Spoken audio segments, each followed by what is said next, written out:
Soy María Coronel, soy hija de José Carlos Coronel y María Cristina Bustos, militantes montoneros. Mi viejo formaba parte del Secretariado Político Nacional de Montoneros y cayó en un enfrentamiento que se conoce como el combate de la calle Corro el 29 de septiembre de 1976. Mi mamá fue secuestrada el 14 de marzo de 1977 con mi hermana Lucía, que tenía 10 meses en ese momento. Fueron llevadas las dos a la ESMA.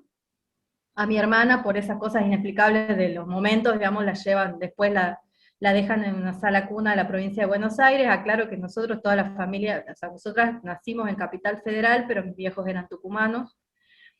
pero estaban militando allá.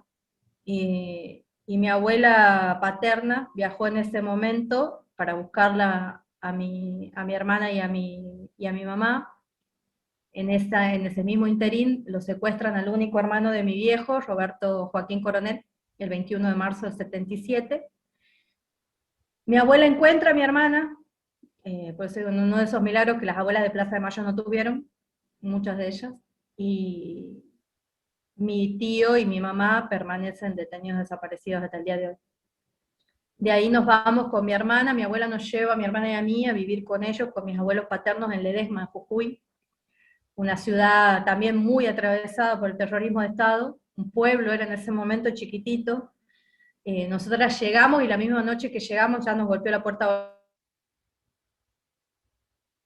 Desde entonces mi abuela fue una madre de Plaza de Mayo junto con ella. Y ahí vivimos y mi abuela militó hasta la muerte de mi abuelo, ahí nos fuimos a vivir a Tucumán, y Tucumán tenía, con mi familia materna, y Tucumán tenía la particularidad de, durante la década del 90, de Bussi, como posible gobernador en su momento, en inicio de los 90, y ahí es cuando con mi hermana decidimos. En realidad no ha sido mucho una decisión, como nos pasó a muchos hijos e hijas de desaparecidos, pero se nos acercaron otras hijas de desaparecidos en Tucumán, en una de las rondas de las Madres de Plaza de Mayo acá en Tucumán, para invitarnos a una reunión que era para poder armar un video sobre nuestras historias, y esos videos sobre nuestras historias terminó siendo en el 93, a fines del 93, en un grupo que se llamó Grupo de Hijos de Afectados Directos por la Represión Política, que no sé ni cómo me lo acuerdo hasta el día de hoy, pero ese era el nombre que teníamos. Ha sido mi primer encuentro con otros hijos y con otras hijas, ese cimbronazo que muchos comentábamos que ha sido en ese momento, y empezamos a militar así. En el 93 teníamos 17, 18 años más o menos, bueno, con mi hermana 17 y 18 justo, y en el 95, ya cuando se arma la Red Nacional Hijos e Hijas por la identidad de la justicia contra el olvido y el silencio, quienes estábamos militando en este grupo en Tucumán, nos unimos ya como Hijos Tucumán. Eh, y ahí fue mi militancia hasta el 2010, más o menos, sí, milité en Hijos hasta el 2010 en general, que el 2010, que es cuando se da, un poquito antes de que muera Néstor Kirchner, yo ya venía como más interpelada con la idea o la necesidad de una militancia desde mi ideología política, que es el peronismo. Eh, y entonces en un camino que era como, se iba dando lógicamente en mi militancia, ha sido como un dejar hijos, que sigue siendo mi familia de todas maneras, pero no, ya no mi lugar de militancia, y empecé a militar dentro de algunos espacios del peronismo. Y después eso fue derivando en una militancia sindical, y bueno, y actualmente soy la secretaria adjunta de la CTA de los Trabajadores aquí en Tucumán. Y ese es un poco el camino recorrido en la militancia dentro de los ámbitos de derechos humanos y de otras organizaciones dentro de Tucumán. El espacio en el que yo estoy es que es la escuelita de Famaillá, es lo que se considera como el primer centro clandestino de detención de la Argentina, y funcionó previo a la dictadura cívico-militar, o sea, funcionó durante el operativo Independencia, desde febrero del 75 hasta el golpe cívico-militar del 24 de marzo de 1976.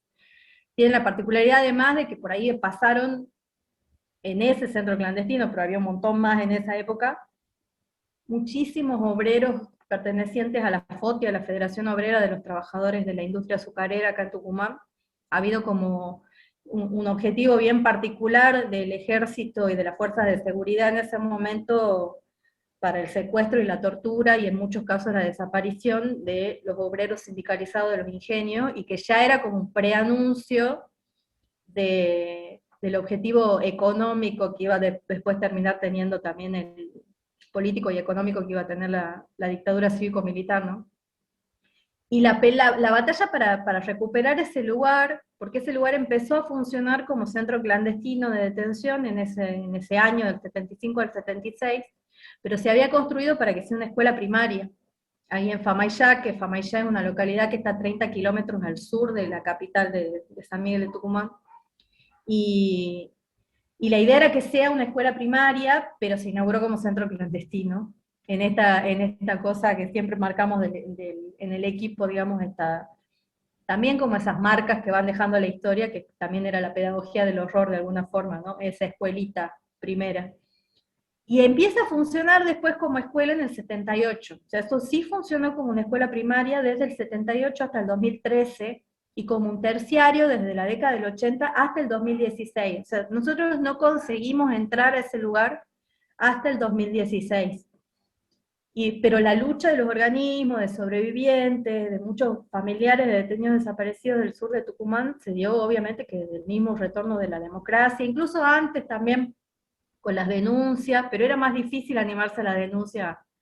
en lugares tan chiquitos, porque son todas localidades chiquitas del sur de Tucumán, ¿no? Pero de todas maneras hubo un movimiento muy fuerte para buscar esa recuperación de ese predio y que no fuese escuela. Imagínense que mucha gente ha estado secuestrada y torturada en ese lugar, y después tenía que llevar a sus hijos y a sus hijas a ese lugar que era la única escuela primaria que había en ese momento. Entonces se da toda esa batalla, se empieza a pelear, pero cuando recién se empieza a delinear esa conformación de espacio para la memoria, es después del 2012. En el 2012 se logra hacer una señalización en ese lugar, obviamente, y las fechas son significativas, tienen que ver con ya un desarrollo de políticas públicas de memoria concretas, digamos, efectivas, porque uno puede buscar conseguir recuperar los espacios, pero realmente si no hay un acompañamiento institucional es muy difícil conseguir esto, ¿no? Entonces en el 2012 se señaliza el espacio, que como les digo seguía siendo escuela primaria. En el 2013 se inicia, en el 2012 y también junto con la señalización, se inicia lo que sí marca la posibilidad de recuperar ese lugar como espacio para la memoria, que es la construcción de una nueva escuela primaria, ahí en Famaillá, en la capital, en el centro de Famaillá. Porque también, digamos, hablando de derechos humanos, no se podía sacar una escuela para que sea un espacio para la memoria y dejar a la escuela sin un lugar donde funcionar. Eso ha sido fundamental, porque más allá de las promesas que se venían haciendo todos los años anteriores, si vos no tenías el lugar para concretarlo, era imposible. Entonces, con el traslado ya en el 2013 de la escuela primaria, se inicia otro paso que era lo institucional, que era ver quiénes eran los que iban de alguna forma a gestionar esos lugares, ese lugar, si se constituía como espacio para la memoria, y se armó lo que es hasta hoy la mesa interjurisdiccional del espacio, que está conformada por las Secretarías de Derechos Humanos de la provincia de Tucumán y de Nación, y los ministerios de educación de la provincia de Tucumán y de Nación. Esa vendría a ser la pata institucional. Lo que siempre existió, más allá de esa pata institucional, obviamente, es la mesa de consenso del espacio, que es la que ha peleado efectivamente para que ese lugar sea lo que es hoy, que es un espacio para la memoria. Y mi vinculación a ese espacio, en realidad yo, desde mi militancia, como digo, ya desde 2010 yo no estaba dentro de los organismos, sino en otro tipo de militancia, pero cuando en el 2015 se da ya la posibilidad de empezar a construir ese espacio para la memoria, me convoca a la mesa de consenso para ofrecerme la coordinación de ese lugar, que no ha sido una decisión fácil de tomar, porque no sabía en general por dónde íbamos a empezar, no había con qué empezar tampoco, pero bueno, terminé aceptando la propuesta y el desafío sobre todo. Y en el 2015, antes del recambio de gobierno, Cristina Fernández de Kirchner lo declara lugar histórico nacional, declara el espacio, el sitio de memoria Escuelita de Famaillá como lugar histórico nacional, y se hace como la entrega simbólica del predio a la mesa de consenso y a los organismos del lugar. Eso fue diciembre de 2015, asume el gobierno de Macri, y en enero del 2016 me despiden, me llega el telegrama de despido, que es lo que nos pasó a muchos y muchas compañeras de la Secretaría de Derechos Humanos de Nación, porque bueno, los contratos estaban como fáciles para darlos de baja, y nos dan de baja, en el caso de los espacios para la memoria, a Ana Pecoraro de Faro de Mar del Plata y a mí. Y bueno, y ahí ha sido como otro momento de vuelta bisagra, de decir, bueno, ¿qué hacemos ya? O sea, yo particularmente me voy, me quedo, seguía la mesa, quién seguía, nos entregan finalmente, lo que sí se da como un tiempito en que no nos terminaban de entregar, nos habían entregado como la mitad del predio, porque hay una parte que es la vieja, que es de centro clandestino, y después una parte que es la nueva. Irónicamente nos entregaba el terciario que funcionaba todavía ahí como la parte nueva. Entonces había como un tiro y afloje que también nos ha permitido darnos el tiempo para pelear por revertir mi despido y por empezar a ver cómo se construía eso. En abril nos entregan finalmente el predio y yo seguía despedida, pero hasta ese momento ya habíamos empezado con un grupo de compañeras a armar como equipo. Y en esto me parece que lo que más destaco de la construcción dentro del espacio para la memoria es lo valioso que son las experiencias de los otros espacios para la memoria. Yo llegué a ese lugar sin saber qué era construir un espacio, qué era un espacio y cómo se construía. Si no hubiesen estado en todos los otros lugares del país, digamos, en Cava, en Córdoba, en Mendoza, en los lugares que he podido ir recorriendo, si no hubiesen estado esos espacios y sobre todo los compañeros y las compañeras con la generosidad que han tenido en compartir sus experiencias,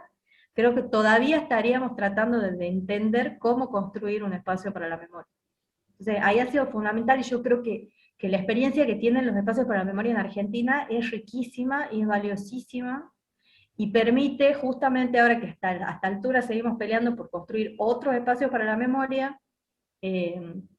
les permite a quienes vienen después no tener que empezar de cero, que es fundamental, sobre todo cuando no tener los recursos para, ni para ser como muy imaginativo en ese sentido, ¿no? Entonces eso ha sido como el primer paso nuestro, y entonces en 2016, cuando ya nos permiten arrancar con el armado, ya estando nosotros a cargo del predio, y yo debo haber trabajado ahí todavía 1 o 2 meses de despedida, con la promesa constante de la reincorporación, pero ya con un equipo de trabajo, que es un equipo de trabajo que se ha ido desarrollando con el tiempo, y con la experiencia también. Hemos ido como acomodando cuestiones en la experiencia, hemos arrancado al no tener presupuesto, hemos decidido arrancar con un equipo de comunicación, que sea quien nos permita difundir que ese espacio existía, que se estaba conformando, que se estaba formando, y que nos ha permitido acercar muchos voluntarios y voluntarias que también nos han ayudado a construir y a levantar ese lugar. Ese lugar lo teníamos que armar desde el proyecto general de un espacio para la memoria y promoción de derechos humanos, pero desde empezar a limpiarlo. O sea, nos habían entregado un predio que estaba casi destruido, había que armar de vuelta, había vidrios que ya no estaban, puertas que no estaban, limpiarlo. Un año, casi un año, el primer año, ha sido acondicionamiento de ese predio. Y en el medio íbamos construyendo en este equipo que digo que arrancó con comunicación, que comunicación lo que nos sirvió es eso, para poder acercar gente que nos colabore en el espacio de manera voluntaria, y poder empezar a hacerlo conocido para la gestión de recursos, que era lo que íbamos necesitando, y que es lo que se sigue necesitando hasta hoy, digamos, constantemente. Eso ha sido lo inicial, y de ahí lo segundo ha sido conformar un equipo educativo, que ahí sí hemos tenido muchísimo acompañamiento del Ministerio de Educación de la provincia de Tucumán, que me ha permitido a mí como coordinadora seleccionar docentes, 4 docentes que siguen hasta el día de hoy en el espacio, seleccionar 4 docentes que conformen este equipo inicial, pagado por el Ministerio de Educación de Tucumán,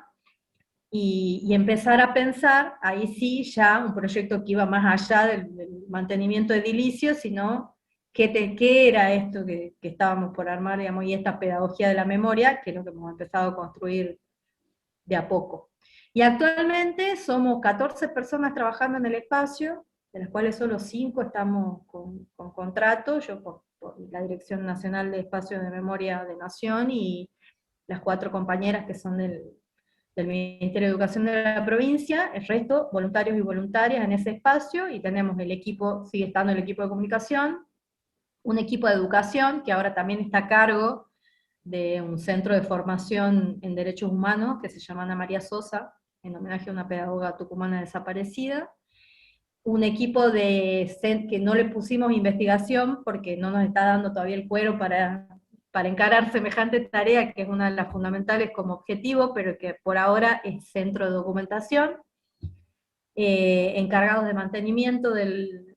predio, y un encargado de una biblioteca que tenemos también en el espacio, que se armó en los últimos años, que es una biblioteca especializada en derechos humanos, que se llama Hilda Guerrero de Molina, en homenaje a una compañera asesinada durante la lucha en contra de los cierres de los ingenios en el 66. Ella asesinada en el 67. Eh, bueno, el tercer eje del que te queríamos preguntar tiene que ver con los momentos fundantes que varios mencionaste, también de los actores centrales, que también mencionaste bastantes, y por ahí, si querés profundizar, no sé si además de sobrevivientes, organismos y los espacios estatales que mencionaste, si hubo alguna otro tipo de participación de vecinos o algún otro actor que quieras mencionar. Y por otro lado, cuando mencionaste que logran armar el equipo, eh, decías como que surgió la pregunta ya puntual de qué hacer en el espacio de memoria. ¿Te recordás algún debate puntual que haya sido central para Famaillá? En relación a los actores involucrados, sí, muchísimos de los que he mencionado, obviamente, que son la mesa interjurisdiccional, esa es la mesa institucional, que se ha ido agrandando, no de quienes manejan la gestión en el espacio, pero sí el espacio ha empezado a hacer otras redes institucionales que permitan también otro funcionamiento del espacio. O sea, tenemos mucho trabajo conjunto con el Ministerio de Desarrollo Social de la provincia de Tucumán, con la Secretaría de Juventudes también de Tucumán, que estamos trabajando bastante en conjunto. Hemos empezado a trabajar, bueno, los arreglos del espacio, que por suerte hemos podido ir avanzando bastante ahí gracias a la Dirección de Arquitectura y Urbanismo de la provincia. Cosas que hemos ido indagando en la gestión de todos los días, digamos, cuáles eran los ámbitos estatales que podían trabajar en conjunto con el espacio y que podían colaborar justamente para el mantenimiento y para el desarrollo de las actividades, teniendo en cuenta que en estos debates que vos me preguntás, digamos, por dónde encarar, siempre el primero ha sido, porque ahora somos 14, pero inicialmente no éramos más de 5 o 6, como le ha pasado a la gran mayoría de los espacios para la memoria de Tucumán. Entonces, ¿cómo haces vos, por ejemplo, en el caso nuestro, con un predio de una manzana, con 4 o 5 personas, donde además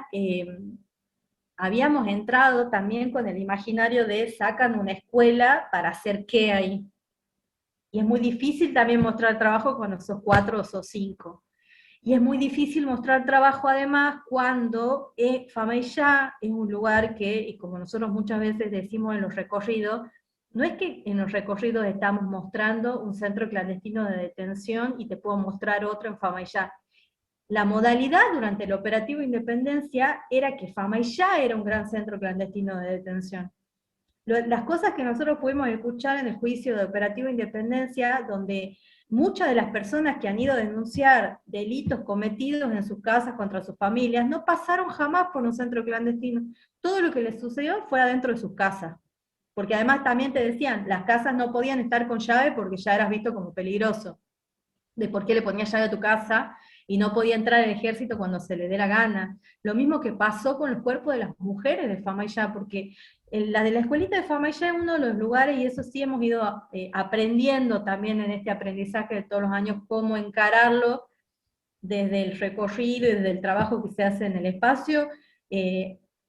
al tema de la violencia sexual. Escuelita de Famaillá ya figuraban en Nunca Más en el capítulo de violaciones. O sea, el ensañamiento, digamos, y la modalidad de la violencia sexual como tortura dentro de Escuelita de Famaillá ha sido sistemática, absolutamente, pero lo más tremendo ha sido notar que no ha sido solo dentro de los centros clandestinos,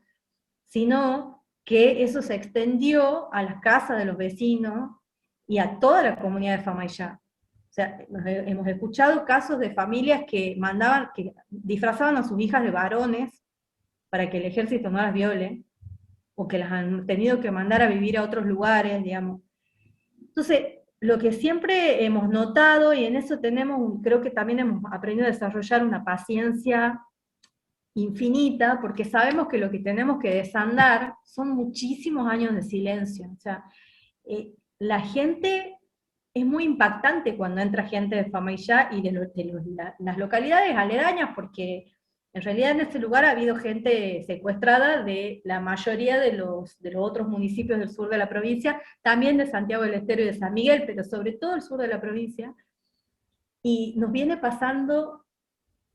casi cotidianamente, salvo ahora pandemia obviamente, pero casi cotidianamente desde que hemos abierto como espacio, de gente de la zona que entre y diga, bueno, pero si acá no pasaba nada, o que vayan a hacer recorridos a veces obligados, porque llevamos a la gente del municipio y te decían, pero acá no ha pasado nada, que dicen que acá mató gente, qué sé yo, y a los 10 minutos esa misma persona te contaba alguna situación de secuestro de algún familiar, de algún vecino, de alguien conocido, o sea, creo que, no miento si digo que jamás nos ha pasado que entre alguien que no tenga una historia para contar del operativo Independencia. Entonces, lo territorial, que era lo que nos desvelaba cuando recién habíamos entrado, y decíamos, bueno, tenemos que trabajar con el barrio, tenemos que trabajar, porque está en medio de un barrio. Ahora, lo que hemos descubierto mientras empezábamos a trabajar justamente es que el estar en medio de un barrio ha hecho que esos vecinos y esas vecinas también sean víctimas de ese centro clandestino de detención, y son los que menos quieren hablar y los que menos se acercan al espacio. Muchos y muchas han sido testigos en el juicio y han contado cosas tremendas. Entonces,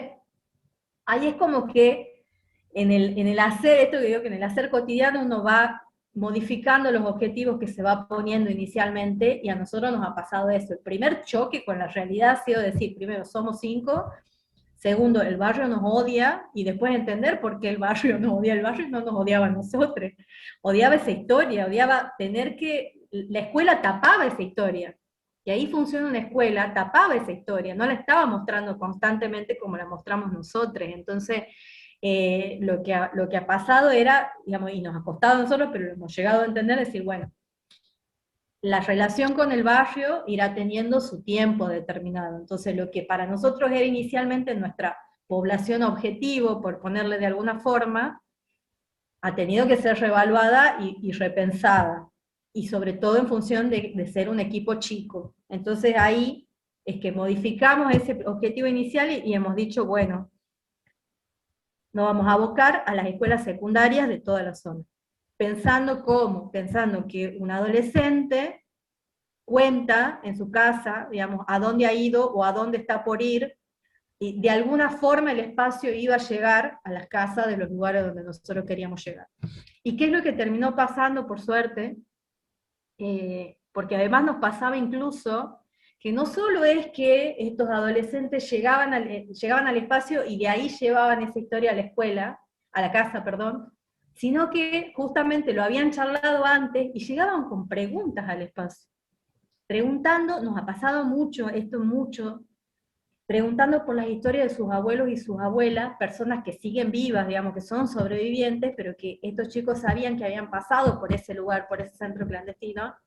y querían saber qué es lo que habían pasado con sus abuelos y sus abuelas en esos lugares, porque sus abuelos y sus abuelas jamás volvieron a mencionar esa historia. Pero cómo habrá sido de fuerte ese silencio, como marca en esas familias, que nosotros teníamos de golpe chicos y chicas de 16, 17 años preguntándonos ahí las historias de sus abuelos, y llegaban y nos preguntaban si los teníamos en listas. De hecho, hay muchas listas de sobrevivientes que los hemos hecho gracias a esos chicos y esas chicas. Entonces, hemos ido como esto, reacomodándonos a las posibilidades que teníamos como personas que somos, digamos, que no nos podemos clonar, entonces no éramos tantos y teníamos que ir viendo cómo lo hacíamos, y también ir viendo cuáles eran las posibilidades reales que teníamos de ir interviniendo contra esos silencios con los que estábamos peleando. Después también, otra de las cosas que hemos incorporado, ya una vez que hemos aceitado esto de las escuelas secundarias, y donde de verdad hemos tenido una recepción muy, gracias obviamente también a que está el Ministerio de Educación involucrado en la gestión del espacio, ¿no? Que nos acercaba esa posibilidad de llegada a las escuelas, pero después ha habido una muy buena recepción de los docentes y las docentes. Aunque también hemos visto, y esta es otra de las líneas que tenemos muy fuertes de trabajo en el espacio, la necesidad de capacitación docente en temáticas de educación y memoria, porque a veces nos pasaba que teníamos adolescentes que tenían mucha más conciencia y análisis de la historia que sus propios docentes. Entonces hemos dicho, bueno, acá hay una falencia en la capacitación docente nuestra en la provincia en relación a estos temas, y entonces arrancamos ahí con toda una serie de capacitaciones docentes en un montón de temáticas relacionadas a educación y memoria que las seguimos hasta hoy. Hoy, de hecho, ahora hemos terminado hace poquito una capacitación en la plataforma Formar, que es del Ministerio de Educación de Tucumán, sobre medios de comunicación y terrorismo de Estado,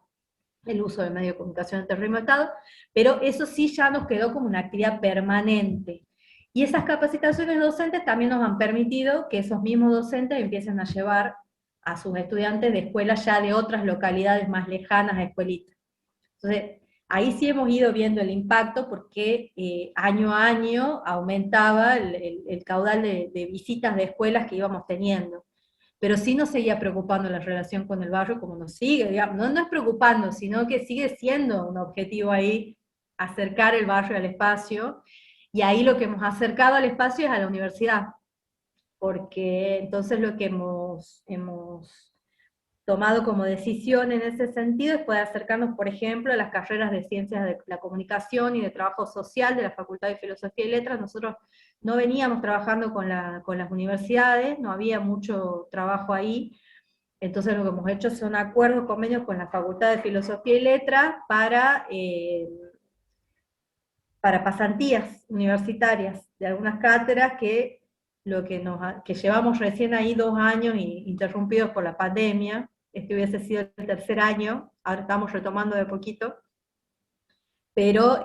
ahí sí nos ha permitido tener equipos de trabajo de estos pasantes universitarios que puedan salir al barrio y devolvernos cuál era la mirada del barrio hacia el espacio, y en función de ese diagnóstico poder empezar a buscar intervenciones en ese sentido, que ya lo hemos empezado como a delinear un poquito a fines del 2019, pero bueno, nos ha quedado retrunco,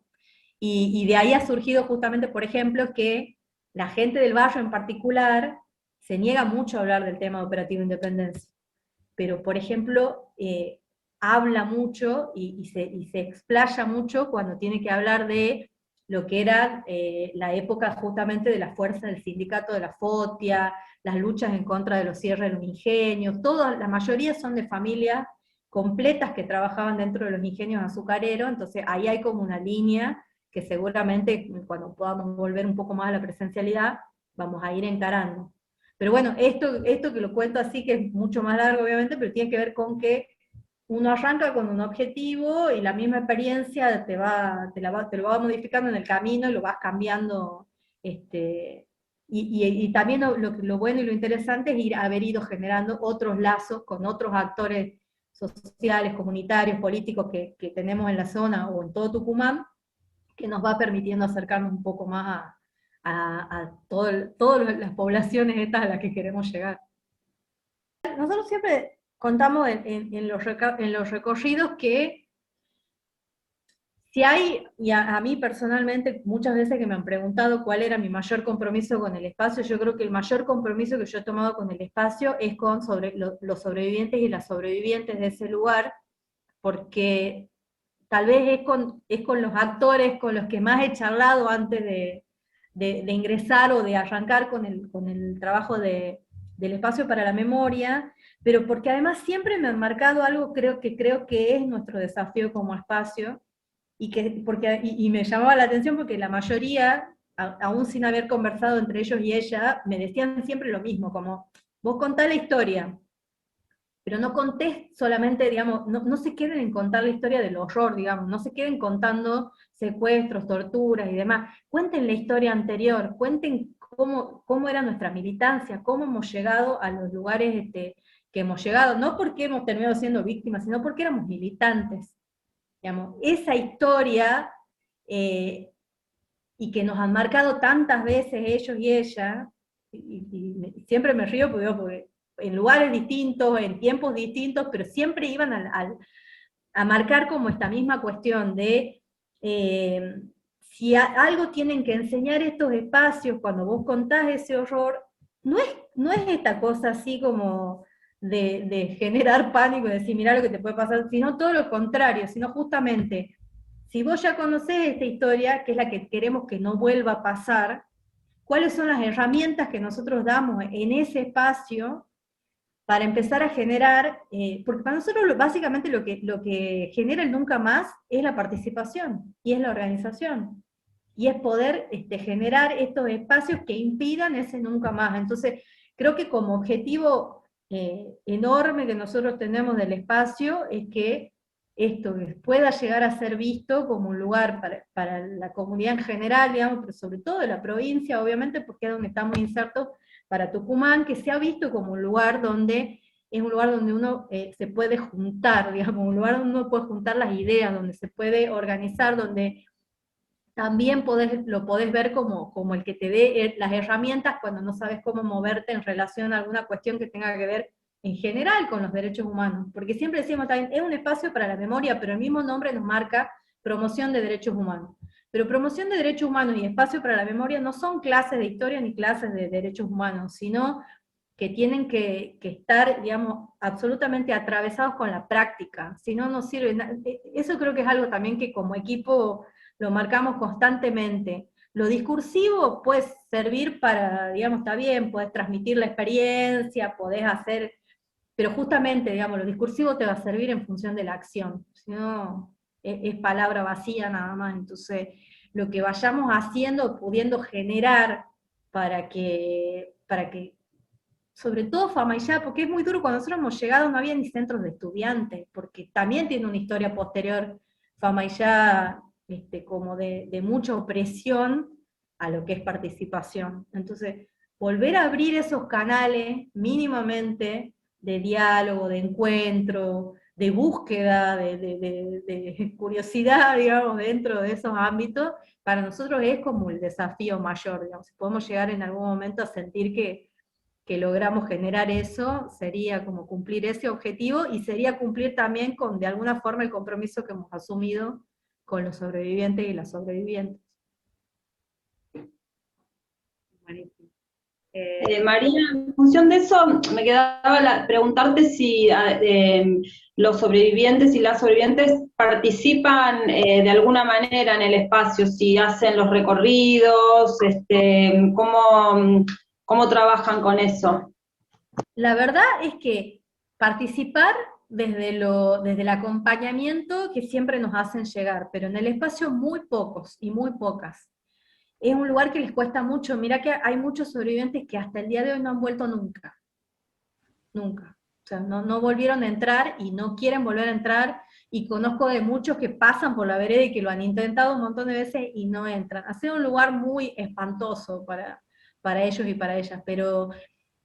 sí, sí en el equipo de voluntarios, por ejemplo, tenemos un compañero sobreviviente, que él siempre está, y él cada vez que puede acompaña los recorridos, porque a él le gusta, y la verdad que eh, es muy, es lo que decimos que es como bien, que él debería haber sido docente, porque hace toda esta bajada que nosotros queremos hacer de cómo pensar esta historia, pero a futuro, y la cierra tan bien que es maravilloso escucharlo, pero bueno, él tampoco lo puede hacer demasiado, porque es como lo mismo que nos pasa a nosotras. A veces nosotros no hacemos en general más de un recorrido por semana, porque el cuerpo después te lo cobra de alguna manera. Son espacios duros, difíciles de transcurrir, más allá de que a uno le entusiasme muchísimo el trabajo que haga, y que de verdad sean recorridos que le ponemos toda la energía porque queremos efectivamente transmitir lo que ese lugar te puede dejar, pero te deja de cama, esa es la verdad. Entonces, si a nosotras nos deja de cama, a un sobreviviente o a una sobreviviente, muchísimo más. Transcurrir ese lugar no es fácil, pero siempre están como presentes, ¿no? O sea, acompañan. Muchos nos hacen, de lo que sí han participado muchísimo es de las actividades virtuales, por ejemplo, ¿eh? que ahí te dice también lo difícil que es para ellos y ellas estar en el espacio en sí, pero en las actividades virtuales de Escuelita están siempre, y siempre están acompañando, y tratamos también de estar en contacto, para que siempre los estemos al tanto de las actividades, para que estén muy en contacto ahí, pero el ingreso al lugar es lo que más les cuesta. Bueno, para nosotros cuando pensamos el espacio para la memoria siempre lo pensamos más allá de nosotros, digamos, que quienes estemos en el espacio, ¿no? O sea, la gestión está pensada para que sea un lugar que funcione más allá de que estemos quienes estamos ahora o no. Entonces, por eso siempre estamos tratando de armarlo institucionalmente de tal forma de que eso quede así como está ahora armado y demás. Y lo de la participación de los más jóvenes, y creo que está en nuestro espacio en particular, y lo veo mucho en los espacios para la memoria en general, es como un objetivo central, digamos, poder conseguir esa participación, que al principio parecía además medio utópica, porque creo que nos debe haber pasado a todos, es decir, cómo podríamos enlazar, digamos, cómo estos chicos y estas chicas tan pequeños, que además ya están criados en democracia, que no han dimensionado nunca lo que puede llegar a ser un golpe cívico-militar, ¿cómo hacemos para que esta historia les llegue y que se comprometan con esa historia? Creo que primero, y otra de las grandes enseñanzas que nos ha dado el trabajo, es no subestimar a nuestros jóvenes, porque de verdad que creo que si algo siento como hermoso de todos los días del trabajo, es todo lo que se aprende de esas miradas, justamente, porque uno ya está como atravesado por esa historia. Estamos atravesados por esas historias, muchos de quienes trabajamos en los espacios para la memoria las hemos vivido de una u otra manera, entonces está buenísimo y es fundamental acercar a los jóvenes y escucharlos y escucharlas, porque a veces nosotros como que se nos va endureciendo el engranaje, y es interesante la mirada, y además nunca lo pensamos como no de quienes vienen, sino de quienes están, porque a veces muchas veces hemos pecado en el discurso de decir, bueno, estas historias nos tienen que servir para pensar en los futuros que queremos, y en realidad lo que vamos enfocando mucho, y hemos ido acomodando mucho ahí, es pensar el presente que tenemos, y cómo modificar el presente que estamos viviendo. Y en ese sentido son estos jóvenes quienes lo están atravesando, y a quienes más hay que ir acompañando, y a quienes creo que una de las mejores enseñanzas, en todo caso, que se puede dejar es pensar que sí es muy necesario conocer nuestra historia, porque es lo que nos va a dar las herramientas para empezar a pensar el presente desde otras perspectivas. Entonces, hay mucho que ha borrado el terrorismo de Estado, que lo ha borrado de verdad, digamos, muchas experiencias. En mi caso, yo a veces pienso cuando en la militancia sindical, lo que era la experiencia de los diputados sindicales, cómo se manejaban las elecciones, la elección de quienes iban a ser nuestros candidatos y nuestras candidatas, digamos, ese tipo de experiencias de la historia, de tantas movidas de organización y de participación que son posibles, que siguen siendo posibles, pero que muchos de nosotros todavía no las terminamos de rescatar y de conocer. Creo que empezar a mover eso dentro de nuestras juventudes es como fundamental, y que empiecen a pensar que esos espacios para la memoria en realidad son espacios que le pertenecen, porque esta es una historia que también es de ellos y de ellas, y que es la que van a sostener también hoy y después.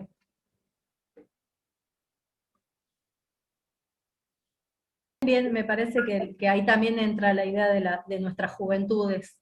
porque son historias, y por eso digo que nosotros siempre hablamos de pensar los procesos de los espacios para la memoria con paciencia, y sabiendo que son procesos muy largos de construcción y que va a llevar muchos años, y por eso también es tan importante que las juventudes se acerquen